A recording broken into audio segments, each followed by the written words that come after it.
Bapa yang di sorga, terima kasih untuk kesempatan kami boleh kembali lagi merenungkan kebenaran firman, berkumpul di rumah Tuhan, memuji dan berdoa kepada Tuhan. Kiranya Engkau yang berkenan tuntun kami semua, baik hamba yang boleh menyampaikan firman dan juga setiap jemaat sekalian yang boleh bersama-sama merenungkannya. Kiranya Roh Kudus yang sama yang menerangi, baik hamba dan juga setiap jemaat. Kiranya kami boleh sama-sama mengerti kebenaran firman, diubahkan oleh kebenaran firman, dan boleh menjalani kehidupan yang berkenan kepada Tuhan. Dalam nama Tuhan Yesus kami telah berdoa dan bersyukur. Amin. Ya, bersyukur untuk segala perkembangan di dalam pelayanan di GRI Cikarang ya, sampai kadang-kadang bingung mau duduk di mana lagi ya dalam kebaktiannya. Bersyukur untuk pertumbuhan yang boleh disaksikan dan juga pelayanan-pelayanan, baik pelayanan mahasiswa dan pelayanan yang lain ya. Hari Rabu kemarin Pak Suryadi juga kunjungan ke tempat kami di Gading Serpong, ya boleh mengamat-amati tentang pembangunan ya, dan semoga di GRI Cikarang juga akhirnya boleh ada pembangunan nanti ke depannya, dan pelayanan kepada Tuhan boleh dikerjakan lebih baik lagi. Kalau sekarang udah hampir 300, wah katanya kalau udah ada gedung sih 500 gampang lah ya. Wah, puji Tuhan ya untuk semuanya itu. Kiranya Tuhan yang terus berkenan pimpin dan sertai pelayanan di tempat ini. Mari sama-sama kita membuka satu perenungan firman Tuhan yang akan kita baca dan renungkan dari Matius 7 ayat 1 sampai yang ke-12. Matius pasal yang ke-7 ayat yang pertama sampai yang ke-12. Izinkan saya membaca ayat yang ganjil, jemaat sekalian yang genap, gitu seterusnya dari ayat yang pertama sampai yang ke-12. Matius pasal yang ke-7 ayat yang pertama sampai yang ke-12. Saya mulai dari ayatnya yang pertama. Jangan kamu menghakimi supaya kamu tidak dihakimi.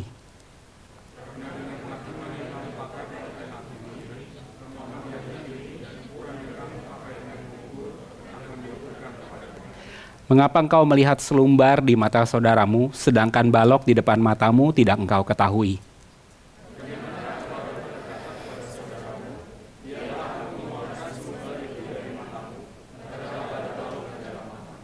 Hai orang munafik, keluarkanlah dahulu balok dari matamu, maka engkau akan melihat dengan jelas untuk mengeluarkan selumbar itu dari mata saudaramu.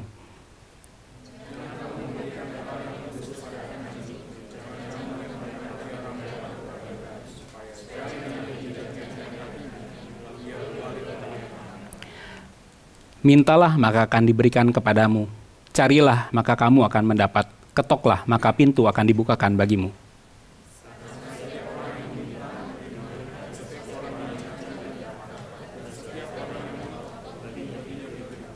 Adakah seorang daripadamu yang memberi batu kepada anaknya jika ia meminta roti?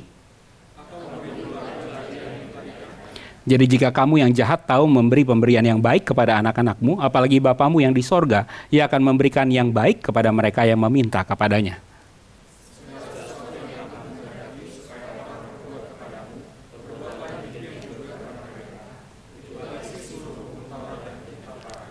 Ya, ini yang akan kita coba sama-sama renungkan. Bagian ini merupakan salah satu bagian masih dalam rangkaian khotbah di bukit dari Tuhan Yesus dari Matius pasal yang ke-5 sampai pasal yang ke-7. John Stott, seorang hamba Tuhan yang terkenal, berkata, khotbah di bukit itu adalah salah satu ajaran paling terkenal dari Tuhan Yesus. Paling menarik, tapi juga di sisi yang lain paling sulit dimengerti, apalagi dijalankan. Kita kalau disuruh mengingat khotbah di bukit, banyak hal yang kita tentunya pelajari, misalnya mengasihi musuh, misalnya juga memberikan pipi kiri ketika ditampar pipi kanan dan seterusnya begitu ya. Itu merupakan bagian dari khotbah di bukit, dan doa Bapa kami itu juga bagian dari khotbah di bukit begitu ya. Jadi banyak sekali memang khotbah di bukit itu bagian-bagian yang kita kenal. Meskipun paling dikenal, meskipun paling kita ingat mungkin bagian-bagian tersebut, tetapi kalau mau jujur, bagian yang paling sulit dimengerti, apalagi juga dijalankan. Mengasihi musuh, apakah benar-benar maksudnya seperti itu, mengasihi musuh? Menjalankan mengasihi musuh, wah kayaknya lebih mustahil lagi untuk kita kerjakan, betul ya? Dan saya percaya salah satu bagian yang juga seringkali menimbulkan kontroversi ataupun juga kesulitan dalam kita mengerti adalah bagian di dalam menghakimi ini, betul ya? Ketika kita belajar, jangan kamu menghakimi supaya kamu tidak dihakimi. Apa ya maksudnya? Apakah berarti kita tidak bisa melakukan penghakiman dalam bentuk apapun seperti itu? Udah diem aja, ada salah, ada apa? Diem aja begitu? Atau seperti apa? Itu yang mungkin kita sama-sama coba gumulkan di dalam bagian ini. Jangan kamu menghakimi supaya kamu tidak dihakimi. Kata menghakimi di dalam bahasa aslinya itu memakai kata krino sebenarnya. Dan di dalam kata krino ini ternyata mengertinya itu bisa macam-macam gitu ya. Bisa banyak sekali pengertian di dalam satu kata ini. Sama seperti Indonesia, kadang-kadang ada satu kata yang maknanya itu ganda atau maknanya itu bisa ada 3 begitu ya.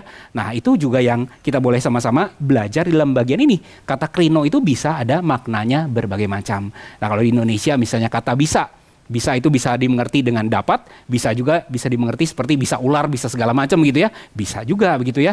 Nah itu yang kita boleh lihat sama-sama. Bisa juga misalnya, bisa itu artinya skill juga bisa. Bisa ini, bisa itu gitu ya. Banyak hal yang kita boleh mengerti dari satu kata yang sama. Nah di dalam kata krino ini paling tidak ada 2 hal yang kita boleh pelajari. Yang pertama bisa dimengerti seperti analisa, evaluasi, membedakan, itu juga sebenarnya kata menghakimi, kata krino yang sama. Sedangkan yang lain pengertiannya adalah menyatakan bersalah, membalas, itu juga kata krino yang sama, yang bisa digunakan sesuai dengan konteksnya. Ceritanya lagi mau ngomong apa, kita pakai kata krino, berarti artinya sesuai dengan konteks bagian itu memang ditujukan untuk apa, begitu ya. Nah ketika kita mengerti bagian ini, kita coba masukkan ke dalam Matius 7 ayat yang pertama, jangan kamu menghakimi supaya kamu tidak dihakimi. Berarti penghakiman model kayak gimana sih yang sebenarnya dikatakan jangan, yang sebenarnya dikatakan jangan dilakukan. Kira-kira kayak gimana? Apakah yang model yang pertama? Seperti evaluasi, seperti membedakan, seperti analisa. Apakah itu dilarang? Ya kalau kita baca dari bagian yang kita lihat, ya bukan itu yang dimaksudkan, dilarang di dalam bagian ini.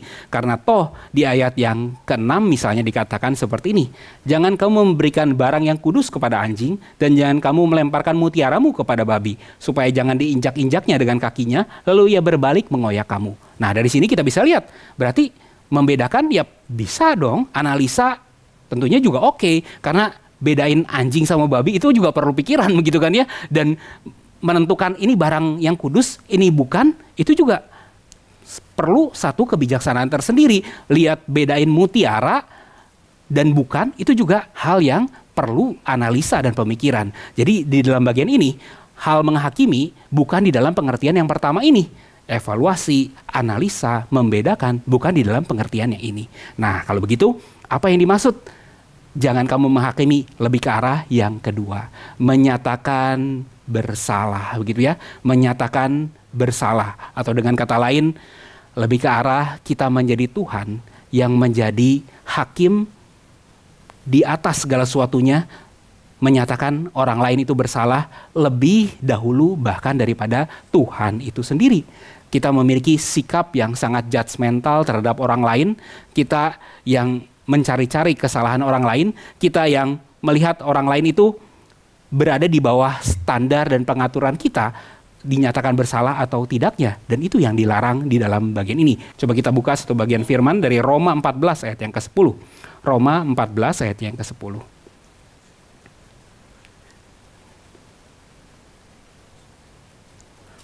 Roma 14 ayat yang ke-10. Sama-sama ya, kita baca bagian ini. 2, 3. Tapi engkau, mengapakah engkau menghakimi saudaramu? Atau mengapakah engkau menghina saudaramu? Sebab kita semua harus menghadap tahta pengadilan Allah. Jadi pengadilan menghakimi itu bagian dari Allah di dalam menyatakan bersalah seperti itu. Kita coba buka satu bagian firman Tuhan yang lain dari Yakobus 4 ayat yang ke-12.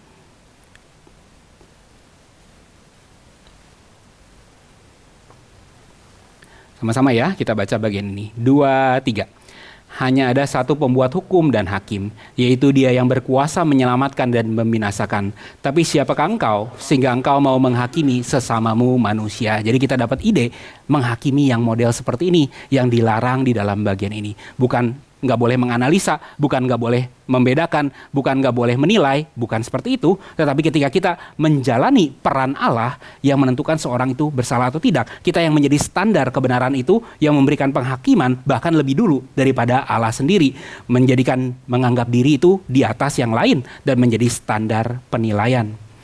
Bentuknya bisa mencari-cari kesalahan, bisa buru-buru memberikan penilaian negatif, bisa punya sikap kritikus, bisa sikap yang begitu menjatuhkan dan bukan membangun adanya. Ini yang kiranya kita boleh Ingat sama-sama, model yang seperti ini loh yang dilarang. Dan kalau gitu, apa yang dianjurkan bagian ini untuk kita boleh sama-sama kerjakan?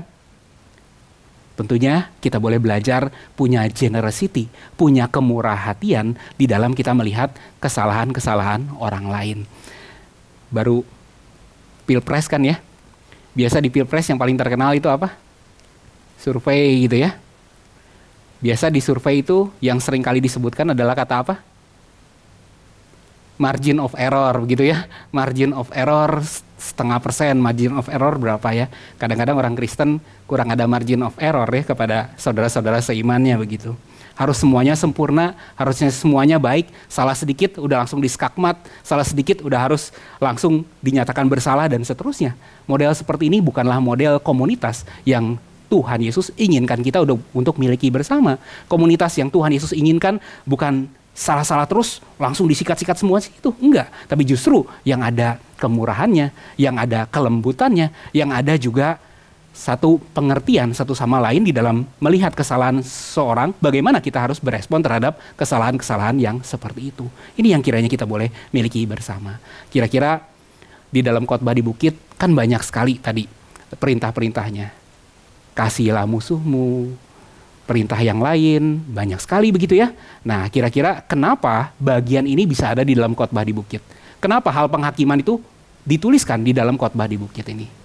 Ada ide? Kira-kira kenapa?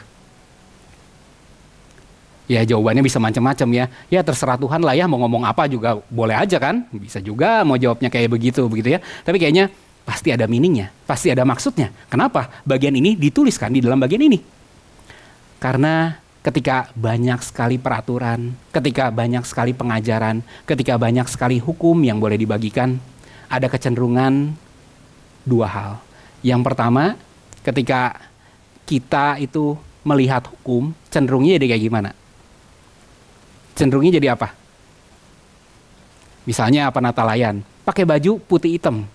Kira-kira kita akan cenderung jadi kayak gimana ketika lihat orang nggak pakai baju putih hitam atau agak putihnya abu-abu dikit lah gitu ya. Kira-kira akan cenderung kayak gimana? Akan cenderung gimana? Menghakimi, betul kan ya? Nah, itu yang pertama. Akan cenderung keketatan. Akan cenderung jadi ketat banget begitu ya. Melihat semuanya, menghakimi semuanya. Dan itu yang ingin di-counter oleh Tuhan Yesus dalam bagian ini. Ketika diberikan pengajaran yang sedemikian baik, bukan maksudnya adalah untuk berlaku jadi seperti itu. Semua standar yang Tuhan Yesus bagikan itu menjadi satu standar kita menilai segala sesuatu. Dan ketika meleset dari standar itu, kita nggak ada babi bu, nggak ada ruang untuk kesalahan itu bisa dilakukan, sehingga akhirnya langsung kita skak-skak semua ketika kesalahan itu muncul begitu ya. Sikap penghakiman, sikap yang penuh dengan kritikan itu bukan yang diinginkan oleh Tuhan Yesus untuk boleh dilakukan oleh umat Tuhan. Ini yang kita boleh lihat sama-sama di bagian ini. Yang dirindukan adalah kita boleh punya kelembutan, kita punya kasih, kita punya bagaimana tenggang rasa satu sama lain ketika ada orang-orang yang melakukan berbagai macam pelanggaran terhadap apa yang diajarkan Kristus tersebut. Dan hal itu kita boleh lihat di dalam bagian-bagian selanjutnya. Sebelum masuk ke dalam bagian itu, kita boleh lihat ayat yang kedua. Karena dengan penghakiman yang kamu pakai untuk menghakimi, kamu akan dihakimi. Dan ukuran yang kamu pakai untuk mengukur akan diukurkan kepadamu. Nah, ini alasan kenapa ya jangan melakukan penghakiman. Karena takaran yang kamu pakai, pengukuran atas penghakiman itu akan ditimpakan kepadamu. Saya cerita sedikit tentang anak saya, baru umur 5 ya. Dia suka ngaget-ngagetin orang begitu ya. Kadang-kadang ya papanya lah korban, biasalah ya. Dia mulai sembunyi di mana, tiba-tiba nanti muncul begitu ya, ngagetin seperti biasa. Ya ketika berhasil lakukan itu ya seneng aja kan dia ya. Tapi kan ketika ngelihat kayak gitu, kita juga jadi pengen isengin kan ya. Kita juga pengen sembunyi, ngagetin dia juga begitu ya. Nah kira-kira ketika saya coba sembunyi, ngagetin dia, apa yang jadi responnya? Apa yang jadi responnya? Dia marah gitu ya. Dia marah. Kok papa ngagetin saya ya? Kok papa ngagetin Phoebe ya? Gitu terus gitu ya. Nah di sini kan kayak rada kurang cengli ya, kayak kurang pas begitu. Kok dia boleh, kok saya enggak begitu ya? Dan hal itu akan terjadi ketika kita menghakimi orang lain. Kalau kamu menghakimi orang lain dengan standar yang sedemikian, kalau kamu menghakimi orang lain dengan seperti itu, kalau kamu demikian tidak bisa mentolerir, ada kesalahan sedikit pun langsung kamu hakimi seperti itu, Apa alasan kamu tidak mendapatkan hal yang sama dari orang lain kepada kamu, betul? Nah, ini akan terjadi dan mengerikannya, biasanya yang terjadi akan adalah siklus saling menghakimi satu dengan yang lain, betul? Salah sedikit mulai dihakimi, salah sedikit mulai dihakimi. Nanti yang lain tinggal ini setiap minggu tuh nyari kesempatan. Kapan nih Pak Peter salah? Kapan nih Pak Alex salah? Kapan nih Pak Jason salah, begitu ya? Nanti langsung dapat nih kesempatannya, jebret gitu ya. Nanti yang lain, wah ini lagi kayak gitu. Next time giliran saya yang tunggu orang lain itu salah lagi. Terus kayak begitu. Dan ini akan membuat dimanapun kita berada akan jadi nggak enak. Dimanapun kita berada akan jadi demikian mengerikan adanya. Coba bayangkan rumah yang kayak gini. Suaminya mencari-cari kesalahan istrinya. Istrinya salah apa langsung di-skat terus begitu ya. Dan suaminya kayak begitu, istrinya juga kayak begitu. Kira-kira keluarga yang kayak gimana? Bukan seri drama Korea, jadi seri perang dunia begitu ya. Terus ya perang dunia tanpa henti akan terus menjadi model yang seperti ini. Itu yang kita boleh lihat sama-sama. Dan kalau di gereja kira-kira jadi kayak gimana? Itu yang nanti kita boleh renungkan sama-sama. Nah, sekarang kita masuk ke dalam ayat selanjutnya, ayat yang ketiga sampai yang kelima. Ini adalah contoh yang salah dari penghakiman. Contoh yang salah dari penghakiman. Saya bacakan untuk kita bersama. Mengapakah engkau melihat selumbar di mata saudaramu, sedangkan balok di dalam matamu tidak engkau ketahui? Bagaimana engkau dapat berkata kepada saudaramu, biarlah aku mengeluarkan selumbar itu dari matamu, padahal ada balok di dalam matamu. Hai orang munafik, keluarkanlah dahulu balok dari matamu, maka engkau akan melihat dengan jelas untuk mengeluarkan selumbar itu dari mata saudaramu. Nah, di sini kita boleh lihat sama-sama ada seseorang yang sangat canggih begitu ya. Lihat selumbar itu, ini mungkin banyak teolog yang mengatakan kenapa Tuhan Yesus pakai gambaran yang seperti ini? Ya karena Tuhan Yesus tukang kayu begitu ya. Jadi tiap hari ya nggak terlalu aneh sama balok kayu. Tiap hari banyak bekas serutan gitu ya, bekas serutan yang kecil-kecil begitu. Ya no problem. Dan seperti biasanya kita juga suka kelilipan ya dengan yang kecil-kecil itu.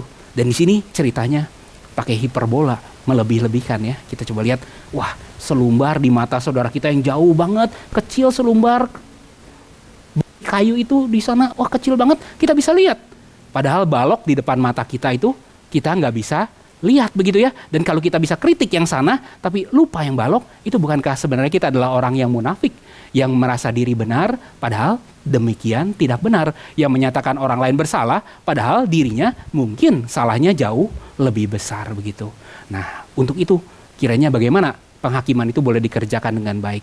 Caranya adalah kamu buka dahulu baloknya, baru kamu bisa mengeluarkan selumbar dari mata saudaramu. Sadarilah keberdosaan kamu.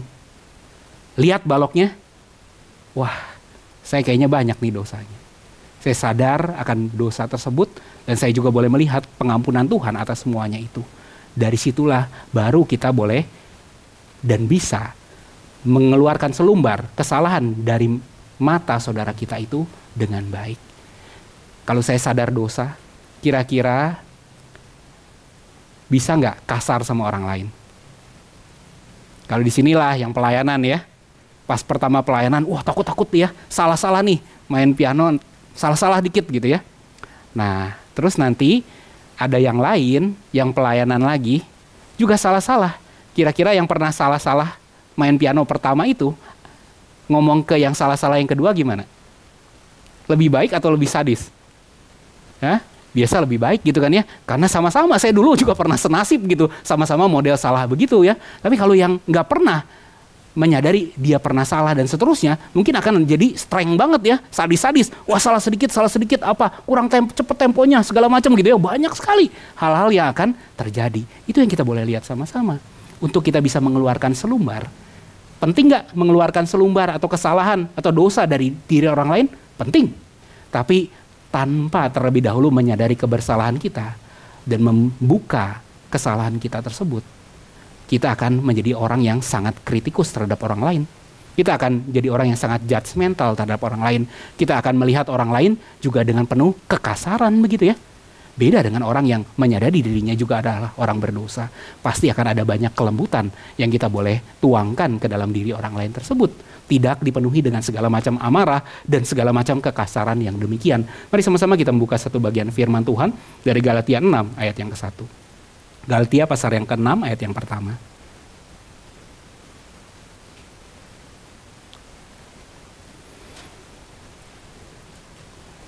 Sama-sama ya, kita baca bagian ini. Galatia 6 ayatnya yang pertama. 2, 3.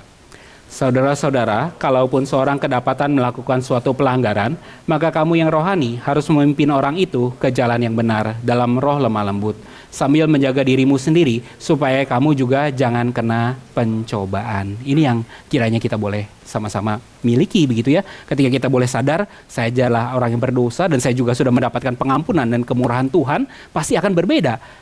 Ketika kita melihat kesalahan orang lain, kita nggak akan menghakimi mereka dengan sekasar itu, dengan sikap judgmental seperti itu, dengan sikap kritikus yang demikian mengerikan seperti itu. Tapi kita boleh melihat orang lain juga dalam kesalahannya dengan kemurahan, dengan kebaikan, dan boleh mengeluarkan selumbar dari mata mereka. Itu yang kiranya kita boleh miliki sama-sama di dalam kehidupan kita sebagai orang percaya.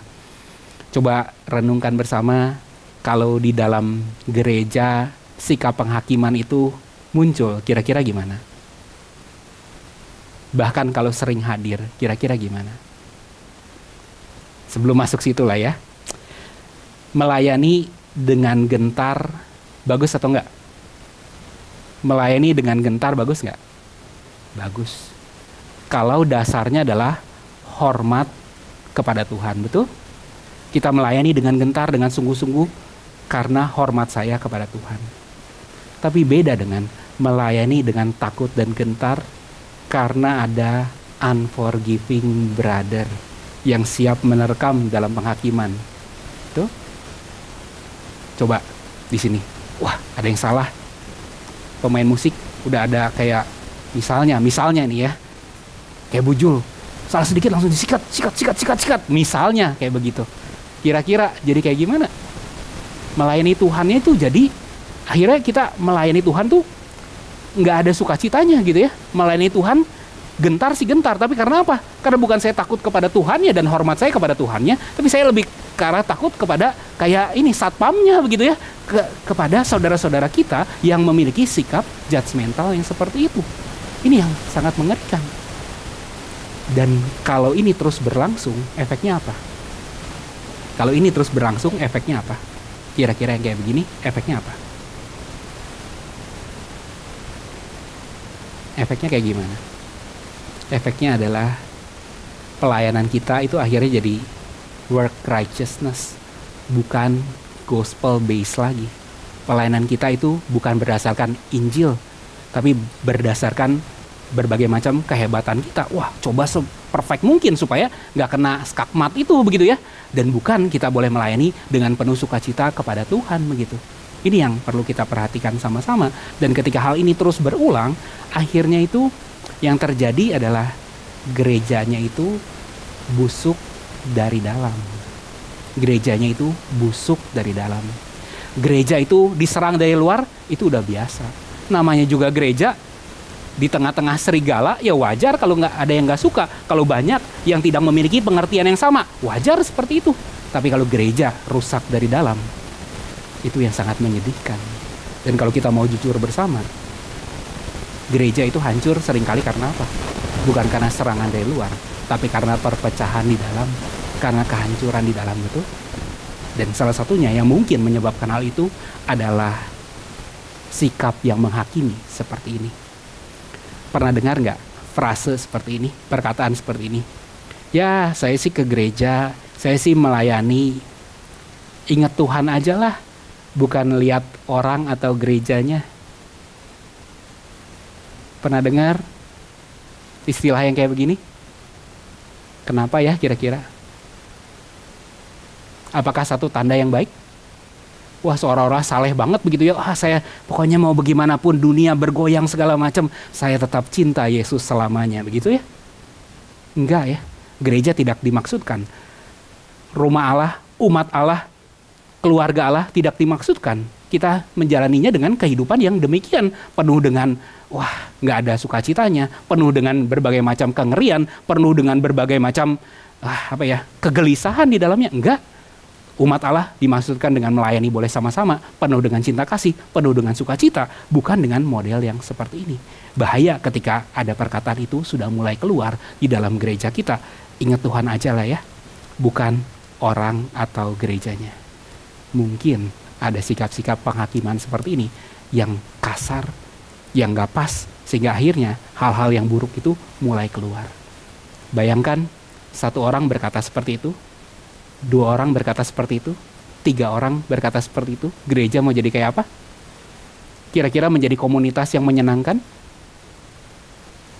Kalau orang yang berkata, ya ingat Tuhan aja lah ya, jangan lihat orang atau gerejanya. Kira-kira orang tersebut ketika melayani, ada sukacita nggak? Ketika orang tersebut itu datang ke gereja, ada sukacita atau enggak? Pasti banyaknya kepaksa, betul kan ya? Ya nyeret-nyeret lah ya, udahlah. Cuman 2 jam ini, tutup mata sedikit lah. Nanti setelah itu kan kita cepat pulang gitu ya. Kalau gereja kayak begini, mau tumbuh kayak gimana? Mau ada sukacita gimana? Mau melayani pekerjaan Tuhan yang besar gimana? Semua orang kepaksa ke gereja. Semua orang kepaksa melayani. Nggak ada sukacitanya. Nggak ada umat Tuhan yang baik di dalamnya. Gedung gerejanya mungkin tetap ada. Ibadah mungkin tetap dijalankan. Tapi gereja kehilangan identitasnya sebagai keluarga Allah. Gereja kehilangan identitasnya sebagai tubuh Kristus. Gereja kehilangan identitasnya sebagai bait Roh Kudus, betul? Gereja itu bukan pelangnya. Gereja bukan cuman karena ada ritual atau ibadah yang ada di dalamnya. Tapi inti dari gereja itu apa, begitu ya? Dan ketika gereja kehilangan rohnya, gereja kehilangan inti dari utamanya, apakah gereja itu masih dapat disebut sebagai gereja yang berkenan kepada Tuhan? Saya percaya jawabannya adalah tidak, betul? Mari sama-sama kita boleh melihat sisi seperti ini. Dan dari situ kita boleh belajar bagaimana boleh melihat kesalahan orang lain dengan kacamata yang berbeda. Sadar dulu ada baloknya. Lepasin balok itu. Pasti kita akan boleh melihat kesalahan orang lain dengan lebih jelas. Dan dengan lebih cinta kasih, dengan lebih lembut, boleh mengeluarkan kesalahan itu dari dalam mata orang lain. Kiranya sikap yang seperti ini senantiasa boleh menjadi satu kesaksian di dalam kehidupan kita hari lepas hari. Sikap menghakimi bisa dari bawah ke atas, betul? Misalnya, ya pendetanya kayak gitu, ya pengurusnya kayak gitu, bisa kan ya? Bisa, pasti bisa sekali. Mungkin saat ini sedang kayak gitu. Ya enggak, alah si Bapak ngomong apa gitu kan. Nah, bisa juga kan sedang menghakimi kayak gitu. Tapi kadang-kadang juga bisa dari atas ke bawah. Kalau hamba Tuhannya penuh dengan sikap penghakiman, kalau pengurusnya, penatuanya penuh dengan sikap penghakiman, kayak gimana nanti jemaatnya? Kayak gimana nanti jemaatnya? Wah, mengerikan ya. Mari sama-sama kita boleh menyadari bagian ini, sehingga kita juga boleh menjalani tugas dan panggilan kita juga dengan baik, begitu ya. Hamba Tuhan itu mau gimana pun bisa salah. Penatua, pengurus gereja, mau bagaimanapun juga orang berdosa yang bisa salah. Jemaat juga sama. Sebagaimana orang berdosa yang ditebus Tuhan, kita juga bisa salah. Ketika kita semua kesalahan langsung diskakmat seperti itu, tidak ada margin of error sama sekali. Bahkan kita menganggap diri kita self-righteous. Wah, saya udah paling saleh sejagat begitu ya. Dan dengan gampangnya, sikat-sikat semuanya. Wah, siap-siap saja gereja itu akan rusak dari dalam. Gereja itu akan membusuk dari dalam. Dan gereja itu tidak akan menjadi gereja yang berkenan di hadapan Tuhan. Hal yang kecil, tapi ketika terus dijalankan bisa menghancurkan gereja. Batu yang kuat kena tetesan air terus juga bisa hancur, bisa bolong. Gereja juga demikian. Roma tidak dibangun dalam 1 hari. Demikian juga Roma tidak hancur di dalam 1 hari. Hati-hati. Mari sama-sama kita boleh memiliki sikap yang generous terhadap orang lain, sikap yang murah hati terhadap orang lain, sikap yang lemah lembut terhadap orang lain, khususnya di dalam kesalahan-kesalahan mereka yang mungkin Tuhan izinkan muncul di depan mata kita. Skak terus, wah kemana ujungnya kita lihat sama-sama. Mari kiranya kita boleh memiliki sikap yang seperti ini.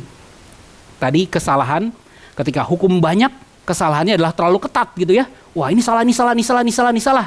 Nah Tuhan Yesus ajarin kalau cenderung jatuh ke sana, ingat jangan menghakimi.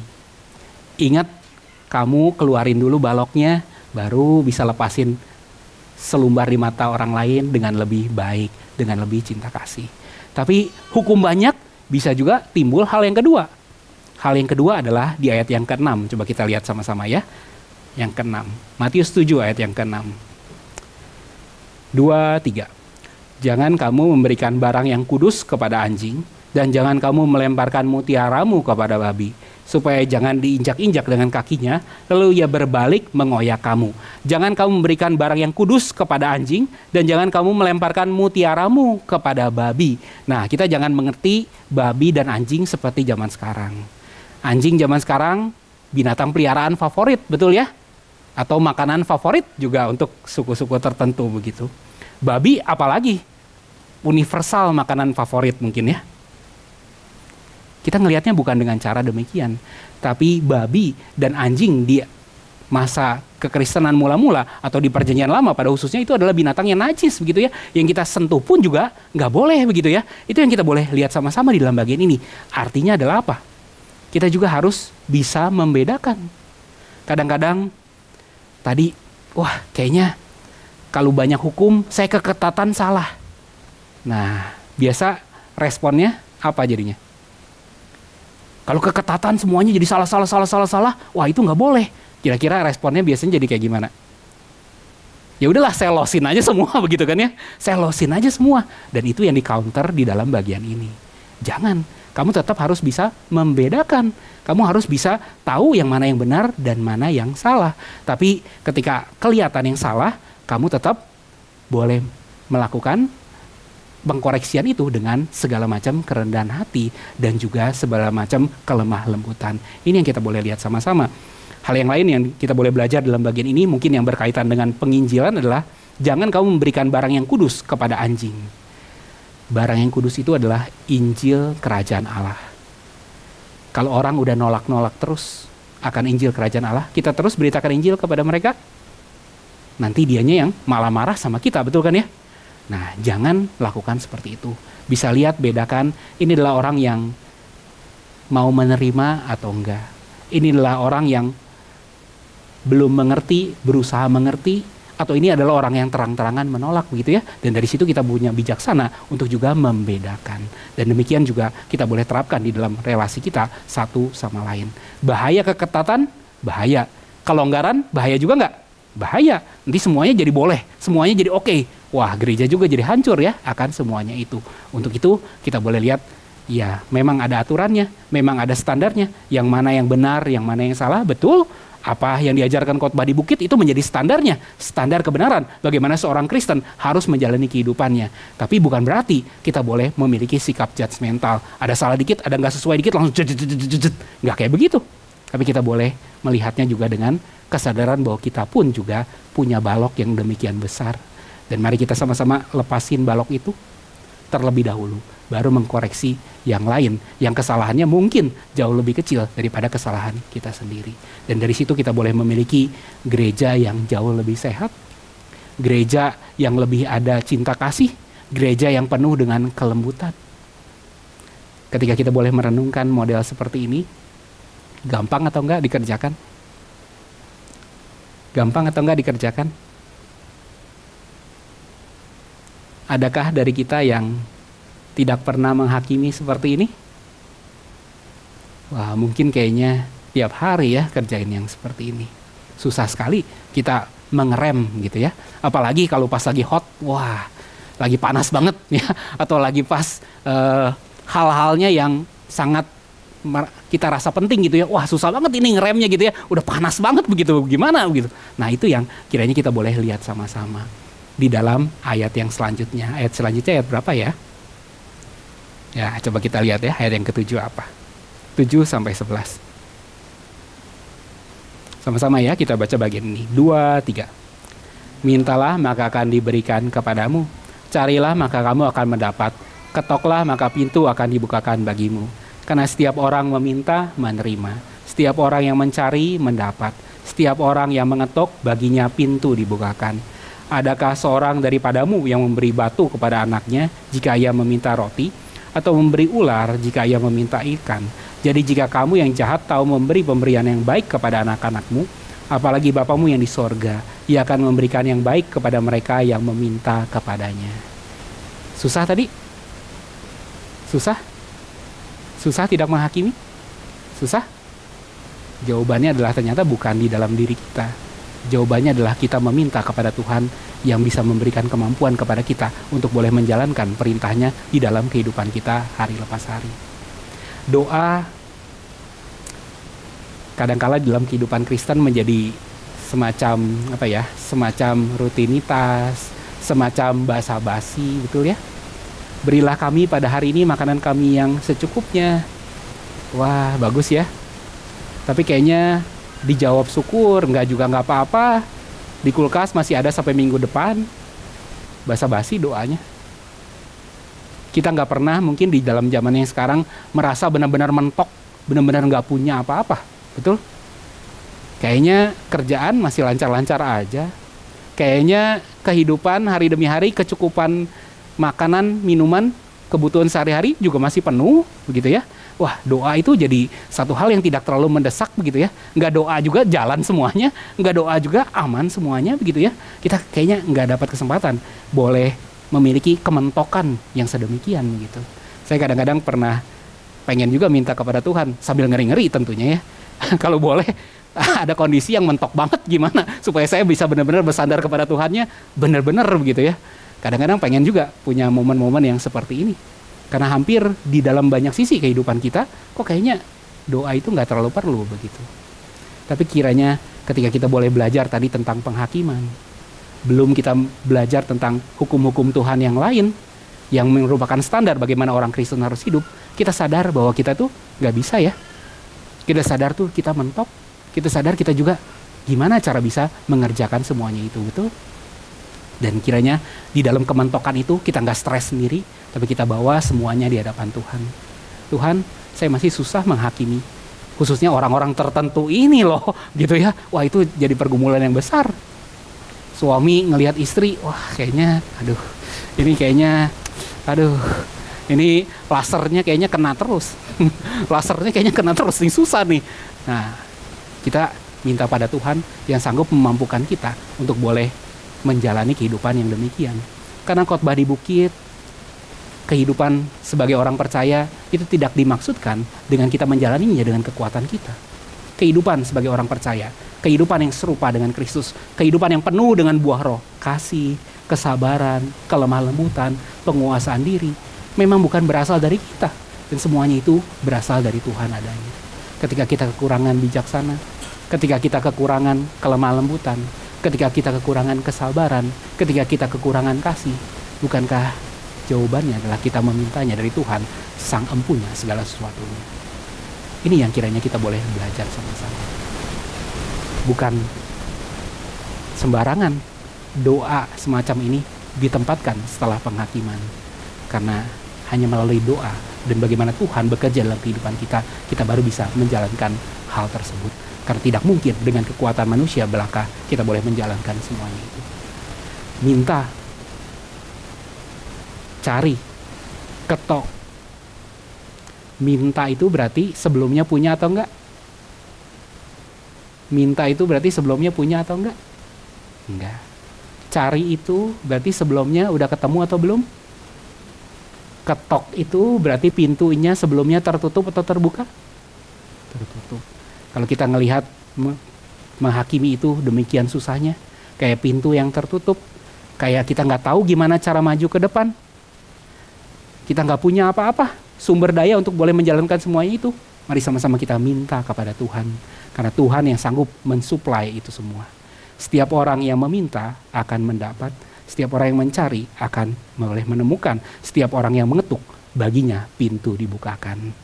Mari sama-sama kita membawa segala pergumulan kita untuk menjalani kehidupan sebagai orang percaya ke hadapan Tuhan. Tuhan itu bukan orang asing bagi kita. Dia adalah Bapa kita yang baik. Dia juga di sisi yang lain bukan orang asing yang jahat kepada kita, yang mau melakukan yang jahat terhadap kita. Enggak, dia adalah Bapa kita yang baik. Tapi juga dia bukan sinterklas. Dia tahu apa yang baik untuk kita. Dia bukan saja baik terhadap kita, tapi juga dia bijaksana terhadap kita. Sanggup memberikan yang terbaik bagi kita sesuai dengan waktunya, sesuai dengan caranya. Di dalam kehidupan Kristen, kalau kita lihat di dalam Alkitab, banyak hal-hal yang nggak make sense dan intuitif. Zaman sekarang, kayaknya intuitif itu sangat penting gitu ya. Misalnya, kalau mau belanja, pencet ini langsung jalan begitu ya. Nah, coba pencet satu apps, harus 5 kali, dia baru bisa jalan. Kira-kira itu intuitif atau enggak? Harus keluar, masuk ya. Pencet kiri, kanan, segala macam baru bisa buy gitu ya. Kira-kira itu intuitif atau enggak? Enggak intuitif gitu ya. Nah, kadang-kadang di dalam kehidupan Kristen, kita boleh saksikan di dalam Alkitab, apa yang Tuhan rancangkan, apa yang Tuhan perintahkan, apa yang Tuhan dorong untuk kita lakukan, itu kadang-kadang kurang intuitif. Contohnya misalnya, orang Israel di padang gurun dalam kasus mana gitu ya. Mana itu harus dikumpulin tiap hari, betul? Mana itu harus dikumpulin tiap hari. Pagi-pagi harus bangun sebelum matahari terik. Wah, kalau udah terik nanti mananya keburu mencair duluan begitu ya. Harus pagi-pagi bangun tiap hari begitu. Nggak boleh disisain, kalau udah dikumpulin nanti mananya bisa jadi ulet begitu ya. Nah, kalau kita lihat bagian ini intuitif atau enggak? Kok Tuhan kayak kurang mantap ini ya? Harusnya mana itu awal bulan aja turunnya semua. Nanti saya tinggal karungin, udah sisain di rumah begitu ya. Kenapa harus saya tiap hari kayak begini? Sayanya susah harus bangun pagi, ngumpulin itu semua, capek-capek. Tuhannya juga berabe. Tiap hari harus turunin, tiap hari harus turunin, tiap hari harus turunin mana. Wah, kurang intuitif begitu ya. Bukan dikasih pengawet sekalian. Dikumpulin 1 bulan aja langsung udah semua, nggak usah sampai busuk-busuk kayak begini. Aduh, kurang intuitif sekali Tuhan saya. Tapi ketika kita boleh mengerti kenapa ya Tuhan nuruni mana dengan cara yang demikian, mengapa kita harus mengumpulkan mana dengan cara demikian, ternyata jawabannya adalah memang Tuhan itu tidak memaksudkan memberikan kita mana hanya untuk mencukupi kebutuhan makanan kita, tapi dia untuk mengajarkan kepada kita bagaimana kita harus bergantung kepada dia hari lepas hari. Bagaimana kita harus berserah dan percaya kepada dia bahwa mana itu tidak hanya akan turun hari ini, tapi juga turun besok dan bahkan sampai hari-hari ke depan. Pemuritan menjadi tujuan utama dari pemberian mana, bukan sekedar mencukupi kebutuhan kita. Doa intuitif atau enggak? Doa intuitif atau enggak? Make sense atau enggak doa? Seringkali kan keberatannya, ngapain doa? Tuhan juga udah tahu semua yang kita butuhkan begitu ya. Ngapain doa lagi? Tuhan udah tahu, auto aja lah langsung jawab begitu ya. Wah, kadang-kadang doa itu nggak terlalu intuitif kan kalau kita mengerti dengan cara seperti ini. Tapi kalau kita lihat doa itu sebagai fungsinya pemuritan, membawa kita semakin bersandar kepada Tuhan, membawa kita juga menyadari kelemahan dan keterbatasan kita, membawa kita semakin bergantung dan memohon Tuhan yang memberikan bimbingan dan tuntunan hari demi hari. Doa menjadi satu hal yang sangat make sense, betul? Yang sangat intuitif, yang sangat bisa membentuk bagaimana kita menjalani kehidupan seorang percaya. Doa itu bukan semata-mata jawaban yang penting, tapi proses doa yang kita lakukan hari demi hari mungkin itu jauh lebih penting daripada sekedar jawabannya. Banyak doa yang tidak dijawab. Banyak doa yang tidak dijawab? Banyak. Tapi adakah doa-doa yang tidak dijawab itu ternyata malah membentuk kehidupan seorang percaya? Yesus sendiri bahkan, Bapa, kalau boleh cawan ini lalu daripadaku. Nggak lalu tuh. Tapi justru itu akhirnya membentuk Kristus benar-benar menjalani kehidupan sebagaimana anak Allah yang menjalankan kehendak Bapanya secara sempurna dari awal sampai akhirnya. Kiranya doa juga menjadi keseharian dari kehidupan kita.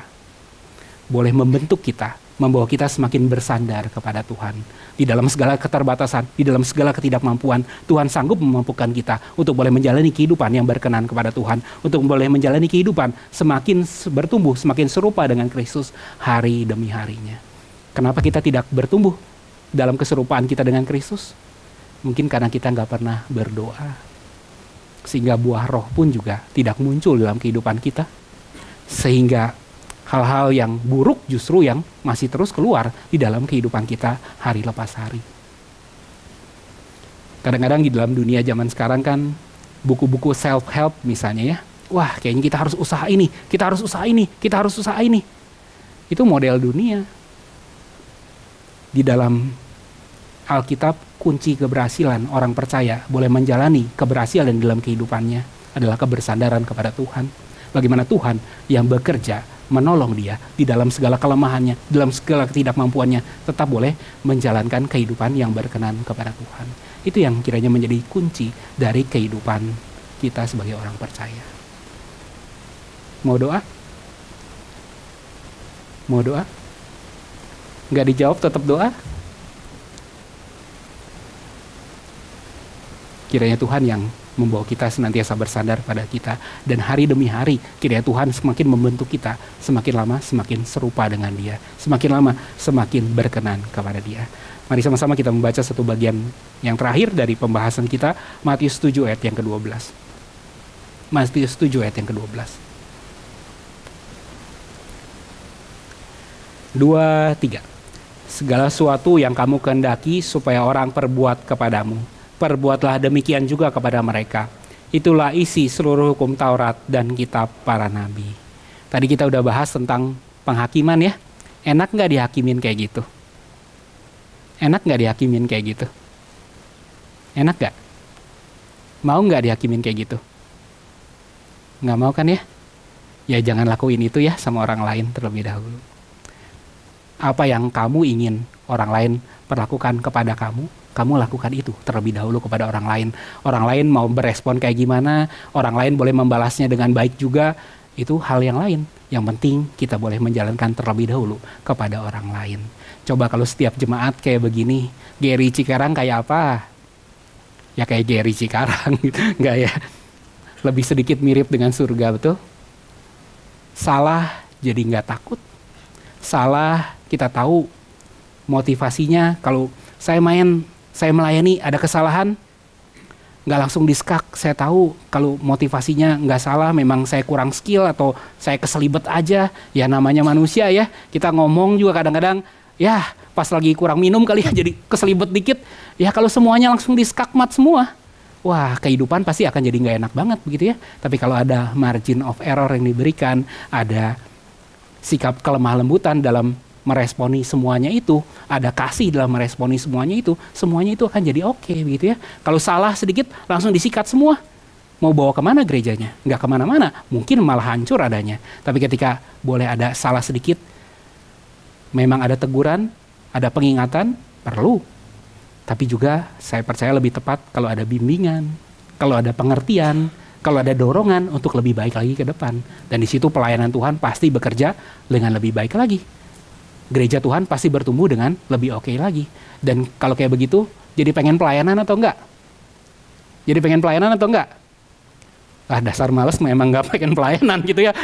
Mau dimarahin mau enggak? Saya nggak pernah dimarahin. Saya nggak pernah juga dipuji. Karena apa? Ya nggak pernah pelayanan. Ya itu sih hopeless gitu ya, mau bagaimana kayak begitu. Tapi kalau kita punya gereja yang demikian, memiliki sikap yang bukan judgmental seperti itu, bukan yang sikap kritikus seperti itu, tapi boleh ada margin of errornya, boleh bagaimana treat orang dengan penuh cinta kasih, dengan kesadaran bahwa saya juga adalah orang berdosa, lepasin dulu baloknya, baru keluarkan selumbar dari mata orang lain. Wah, saya percaya lebih banyak orang yang suka cita di dalam pelayanan, betul ya? Kita satu keluarga loh, bukan orang asing. Mari sama-sama saling membangun, mari sama-sama saling memperhatikan satu sama lain, mari sama-sama saling memperlakukan orang lain juga sebagaimana Tuhan ingin kita berlaku terhadap orang lain. Saya percaya ketika kita kerjakan semuanya ini, Gary Cikarang jadi enak banget ya. Jadi lebih pengen pelayanan. Coba kalau semuanya langsung diskakmat, siapa yang mau pelayanan lagi? Wah, kecuali yang memang bermental baja begitu ya. Wah, pelayanan terus. Mau kayak gimana, saya tetap pelayanan tersebut. Itu auban, kadang-kadangnya model kayak gitu. Wah, saya pelayanan terus kayak gitu. Kan jarang yang kayak gitu. Ah, udah disikat sekali, saya malas pelayanan lagi, betul kan? Udah disikat sekali, saya malas lah pelayanan lagi. Kayak gimana gerejanya kalau semuanya kayak begini? Tinggal tunggu waktu kan ya. Sekali ada yang keluar, sekali ada yang keluar, sekali ada yang keluar, terus kayak begitu, merotol kan ya. Mau penginjilan sampai mati pun juga nggak akan tumbuh-tumbuh. Mau gimana? Ada yang in, yang out juga ada. Yang outnya lebih banyak daripada yang ini lagi nanti. Wah, mau kayak bagaimana gereja bisa bertumbuh?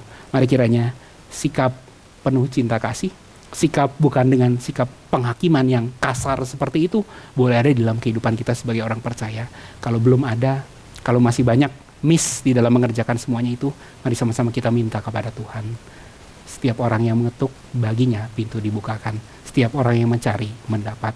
Setiap orang yang meminta, akan diberikan kepadanya. Kiranya itu yang boleh menjadi satu hal yang boleh kita kerjakan dalam kehidupan kita hari lepas hari. Mari kita tundukkan kepala, kita masuk ke dalam doa.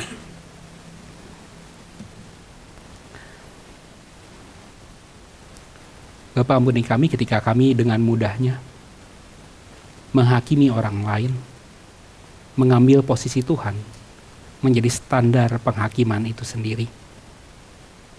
Seringkali kami tidak ada cinta kasih kepada orang lain. Seringkali kami menganggap diri kami demikian benarnya. Seringkali kami tidak melihat balok yang demikian besar sebenarnya ada di depan mata kami. Dosa-dosa kami yang seringkali jauh lebih besar bahkan daripada dosa orang-orang lain yang kami kritik tersebut. Ajarlah kami untuk boleh menyadari keberdosaan kami. Boleh menyadari balok di depan mata kami. Dan kiranya Engkau yang lepaskan itu semua dari depan mata kami. Sehingga kami boleh melihat kesalahan orang lain selumbar di mata orang lain. Dan boleh mengeluarkan itu juga dengan kelembutan, dengan cinta kasih, dengan kesadaran akan pengampunan yang sudah kami terima dari Tuhan. Kami tahu ini semuanya sulit untuk kami boleh kerjakan. Dorongan untuk menghakimi seringkali demikian besar di dalam kehidupan kami. Ajar kami boleh meminta kepada Tuhan, ajar kami boleh mencari dari Tuhan, ajarlah kami boleh mengetuk kepada Tuhan, dan kami percaya Engkau yang adalah Bapa kami yang baik, Bapa kami yang bijaksana, akan juga memberikannya kepada kami, membawa kami penuh dengan cinta kasih, membawa kami penuh dengan kesabaran, membawa kami penuh dengan kelemah lembutan, membawa kami penuh dengan penguasaan diri. Ajarlah kami memperlakukan orang lain sebagaimana kami ingin diperlakukan. Terima kasih untuk semuanya ini. Dalam nama Tuhan Yesus kami telah berdoa dan bersyukur. Amin.